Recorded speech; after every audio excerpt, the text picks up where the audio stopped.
First off, thank you very much for having me. And thank you, Viraji, for hosting. I mean, I've seen the power of an ecosystem. I mean, if you look at what Palo Alto and the greater Bay Area is, it's because of one institution. So I truly believe India needs to focus on building ecosystems. Politically, it might sound correct to do different projects across the country, but if they have to sustain for the next 100 years, I believe in the power of ecosystem. And that's what we are doing in Andhra Pradesh. The second aspect that has had profound impact on me personally and from Stanford Business School is, for our finals, we never had invigilators.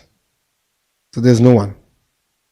And that left a profound impact on me on the need to build character and integrity and make that part of our culture, our rhythm, and in education. So when I did talk about this to our Chief Minister, Mr. Naidu, he said, good. So you have to deal with human resource development, PG and skill development, and IT and electronics. So you can do that better. And that was the task given to me. Thank you. I'm going to jump right into another project that Andhra has taken immediately after election, something that is quite unique. The Prime Minister has announced the Vikasit Bharat project, which is 2047. And then Andhra is one amongst the first states to have announced what is called Swarna Andhra 2047. This is a very unique state-level project, also very much in keeping with Mr. Naidu's vision, pioneering everything, going out there, doing it, taking the big targets, putting it down for themselves, for the bureaucracy, for the stakeholders, businesses, and has a lot of sectorial policies that are in that. I'm told there is industrial policies, renewable energy, IT, GCCs, data center, cloud, building on the vision of a tech-driven Andhra. If you could elaborate a little bit about that, because it's not, I think it's one of the few and unique propositions from a state. So if you could just elaborate on that a bit.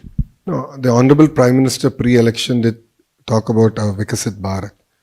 And taking a leaf from that book, we said, let's now focus on Vikasit Andhra Pradesh. And we broadly laid out the vision of what we want to achieve. And then we are now going back to our electorate and asking feedback on what we should do. So it's a people-led movement, number one. Number two, as a state, taking from my first question, as a state, we believe in the power of ecosystems. So if you look at the state of Andhra Pradesh, we are peculiarly a long state. We have the second longest coastline. So each district is a geography for administration in India. Each district, we have specific focus areas. So if you take the southern bit, we want to focus on automotive manufacturing in one district. Renewable energy is a big thrust area. It's not just about solar, wind, it's about the pump storage projects. Close to 72 gigawatts is going to get built out in the next 5 years. Then you have the two other districts which are focused on electronics manufacturing, which is the Chittoor and Kadapa district. So like this, we have very district-specific focus areas. So coming to north of our state, we're going to focus on data centers, big data, the entire chem and pharma hub. So there's a lot of specific focus areas, and then we go back and say, what should each department do in order to achieve this vision? So for me, it's very clear that I have training institutes in the government. The ITI is polytechnic. So we're going to train manpower for tomorrow. So let's talk about all the green jobs we can create in one district. All the civil aviation jobs we can create out of one district. So that gives a lot of clarity, alignment for the state government on what we should go out achieving. And apart from that, Vikasit Andhra Pradesh, which is Swarna Andhra Pradesh that we have. Swarna Andhra Pradesh translates to Golden Andhra Pradesh. We are now working backwards of saying that, okay, if we need to achieve this kind of per capita income, then how do we go about achieving it? So which department should do what, and we're going to measure ourselves on a monthly basis, like how all of you do your business. Even the state is going to do this. On a monthly basis, we're going to measure it. And the second part is, in this journey, we don't want anyone left behind. So we are creating a family, a report card of sorts, and saying what are the project or practice we can give to that family to pull them out of the cycle of poverty. So it's no longer about wealth creation alone, but how do you ensure that even people below the poverty line can be given a handout and to just pull them out of the cycle of poverty. And that's something that I think is going to be very unique to the state, and we're going to launch this in the next 3 months. Excellent, congratulations. To link to that is another pioneering effort in this very short period since the election, which is the skill census. We haven't heard of this widely. But when I was doing the research, I sort of came across this, which is very unique again to Andhra, which is a basically creation of population scale digital public infrastructure for skilling and employment. It reflects the forward-looking vision of the Honorable Chief Minister to sort of build this capacity. First, do a census, and then could you elaborate on that a little bit? Another pioneering concept. The skill census that we're doing is one of its kind in India. I think one of its kind in the world. Probably the first time. It's a massive effort. We just started the pilot in my own constituency where I got elected. And the idea here is we're going to go door to door. And then we're going to triangulate data from multiple data sets. So apart from the household data, the education data, we want to understand what is a basic skill set. And then come back and see what kind of skill interventions we can do based on the market demand. So think about industry from one side, the youth on one side, and government has a platform. And then skill up it's going to be a journey. It's not a destination. It's not a one-off effort as far as our state is concerned. So we know where the industry is moving, and we want to learn from that, from all of you. And then we want to work backwards on saying, to this family, what can we do? What is the skill intervention that we can do? So it's very, very micro-targeting that we're going to now do. And I believe that will ensure that we deliver on the first promise in a manifesto, which is to create 2 million jobs in 5 years as a state. And we are the only political party to actually make that bold statement before an election. Wow. And fundamentally, I think all of us have to accept one thing, which is the Telugu people, the people from both Andhra and Telangana play a very important role in the IT sector. And all this points back to the reforms that Mr. Naidu did in his first term as Chief Minister, which is to get a lot of investments in education. So we had a lot of engineering colleges come up. So we have amazing talent. And this talent has gone across the globe. And taking a leaf out of that, what we are looking at as Visakhapatnam is, why can't we ride the wave of big data and the AI ML? So like when you look at Hyderabad, it was all the Y2K boom. So we have a next frontier that we can now do. And that's where I believe that Visakhapatnam can play a very important role. So we have renewable power. It's a beautiful location. So I keep jokingly saying, if Bangalore were to marry Goa and have a baby, that would be Visakhapatnam. It's gorgeous. It's absolutely gorgeous. So it's a great location, amazing manpower, and we have a progressive government, a government which is not just talking about ease of doing business, but speed of doing business. Because though a lot other states have done on ease, but speed is the biggest challenge because investments have just gone up. And even a month, 2-month delay throws your entire business plan out of whack. So we understand that and we want to deliver on the speed of business promise. So Visakhapatnam is going to be a focus from an IT perspective, our chemical, pharma perspective, and even medical devices manufacturing. So it's going to be a hub. We're going to do the entire ecosystem. All the ITIs, the polytechnics, all the engineering colleges there are going to focus on creating world-class curriculum and delivering on that promise. The flood that we had recently was 1 in 248 years event. And as things are changing and we're going to have once in a century events happening more often. So as a state, we understand that. But this flood definitely caught us off guard. It was a flash flood. In greater parts of the city, we had more than 6 foot water. And it was the first time that we had to handle floods. As a state, we've handled cyclones and we have expertise in that. But then Mr. Naidu being Mr. Naidu said, why can't we use drones for delivery? And I remember quite a few of the operators saying that's not possible. I mean, we've used it for agriculture purpose. Being an Indian, we call the Jugaad model. We had a basket fitted, let's say, let's try it. And success, we actually managed to deliver food. I wouldn't say that it was the best model. I think it was a great beginning because we didn't have enough of drones. So I wish I had 2,000 drones. Then I could have delivered breakfast, lunch and dinner to every house. But I just had about 40 drones. And with that 40 drones, we did do a pilot. And I think it clearly gives a direction of what India can do. Now we're seeing other nations use drones to kill people. But I think India shows the way of how we can use drones in terms of relief and rehabilitation. So there's a lot of work that we've done there. Saying that, the second bit was the entire rehabilitation. So relief was done. How do you pay money? How do you rehabilitate people? Again, we put all the models out. We had a sandbox. All the images of the water from CCTV, from our drone footage was put out there. We had all the education institutions across the country and in Andhra Pradesh take a look at it, give us suggestions, start working on the models to tell us at what day, what level of water was in which area. So based on the amount of water outflow to the terrain, to where it's getting discharged, we could understand that better. So our rehabilitation, the money we were giving, it was amazing. We did this entire thing. 15 days after flood water receded, we doled out the money. And it was all done through online. Online because thanks to Aadhaar, every bank account is connected. So we were able to marry technology in that sense much better. But saying that, I think it's very important to go back to the field. And that's something that Mr. Naidu used to do every day in the evening. So he would go out for 4 hours, waist deep water, jump in, understand, did things get delivered or not? Then feedback would come to us. I was manning the control room. So he would say, okay, food didn't get delivered in this house on this lane. And here's the lat long. And then we had to send the food.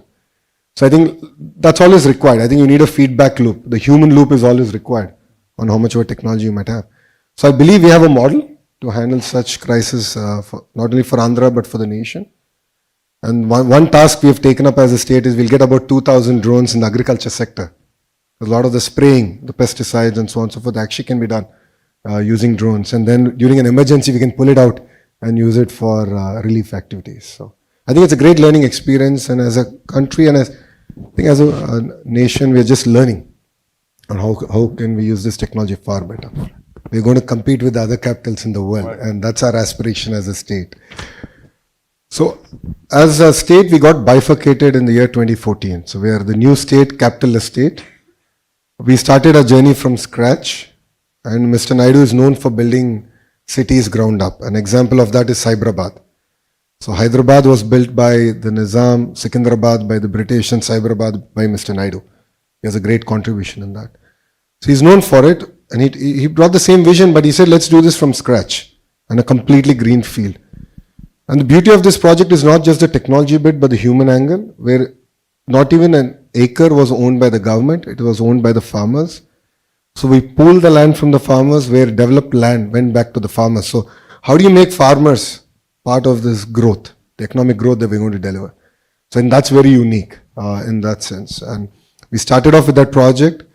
It is going to be India's world-class city. It's going to be all green powered. It's a city that's going to have district cooling system. Like how we have power, water coming and gas coming home, you'll actually have air conditioning coming as service.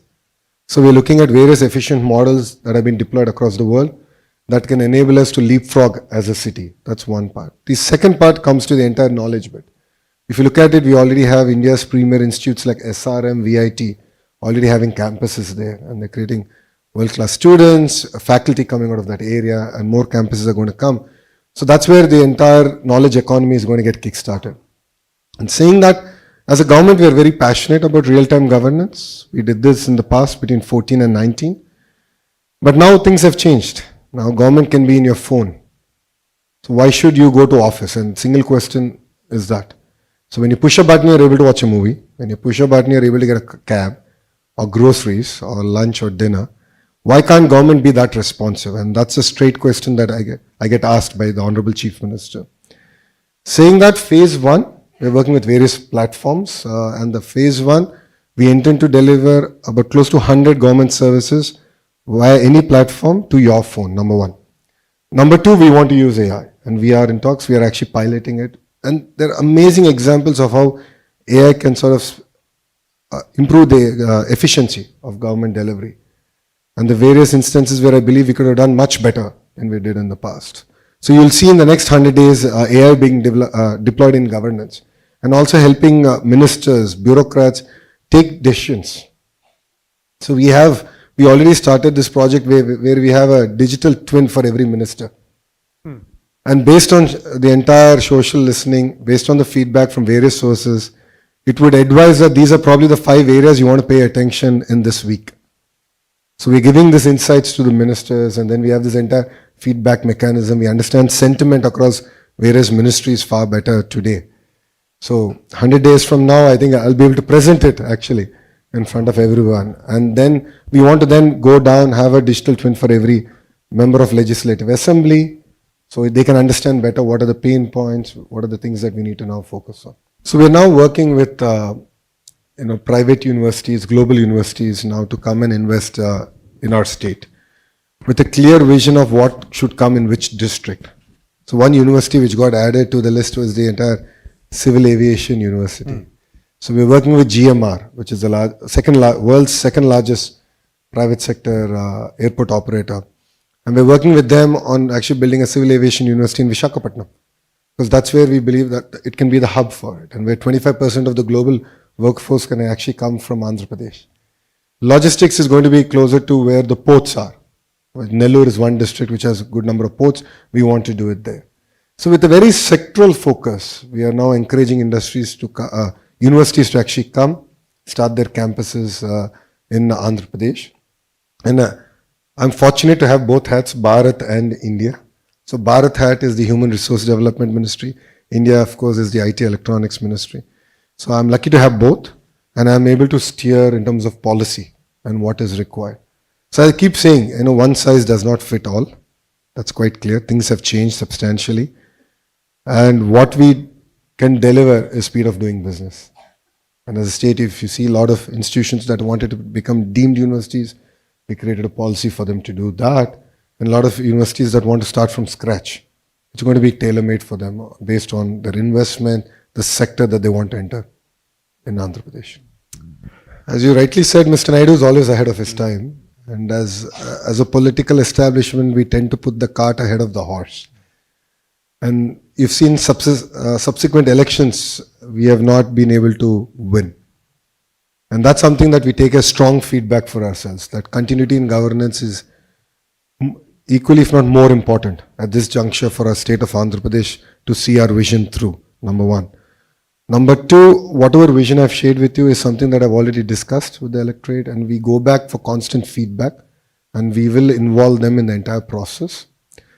And the last bit, I think even the political class or the bureaucracy, I think the last 5 years was a slumber. So I think it's taken us a bit of time to wake everyone up and say, let's move. And with a kind of renewed interest and energy that Andhra is now witnessing, creating that momentum is going to be very critical for us as a state. I think these are the clear three things that we want to go about delivering.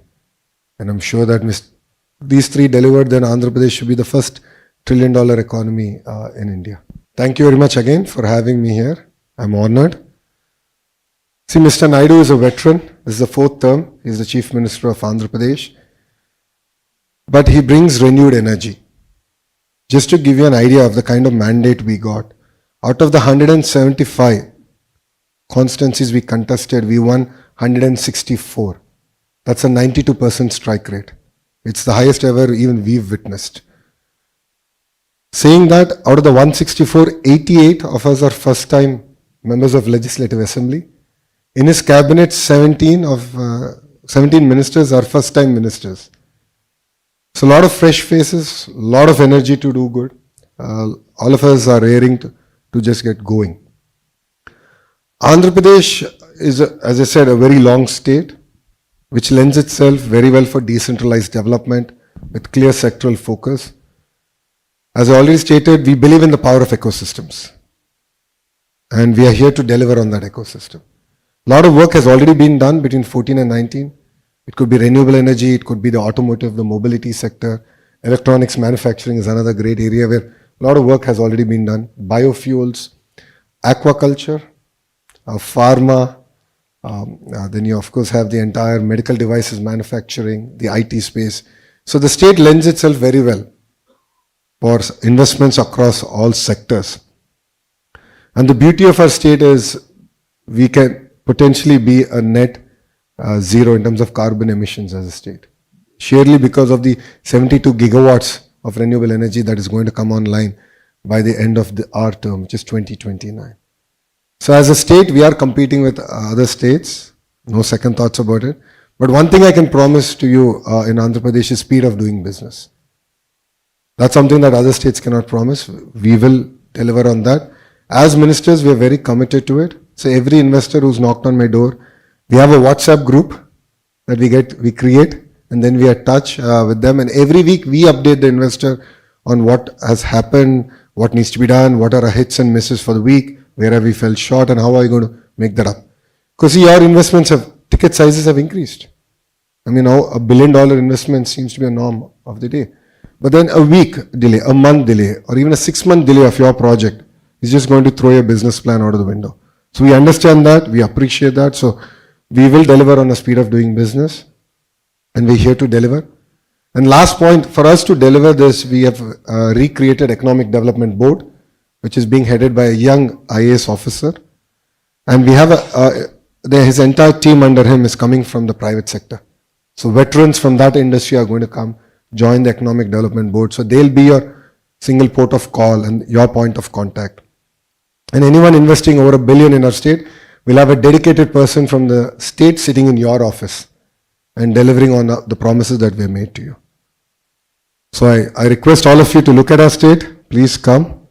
You'll see the renewed energy that we have, the great opportunities across all sectors. It could be the new capital city, it could be our port, it could be our big data, it could be the petrochem, chemical, the entire pharma ecosystem. There's amazing opportunities out there. So I request all of you to take a hard look at the state of Andhra Pradesh and definitely give us an opportunity, and believe me, we will deliver much, much better than any other state in India. So thank you very much for having me. Jai Hind.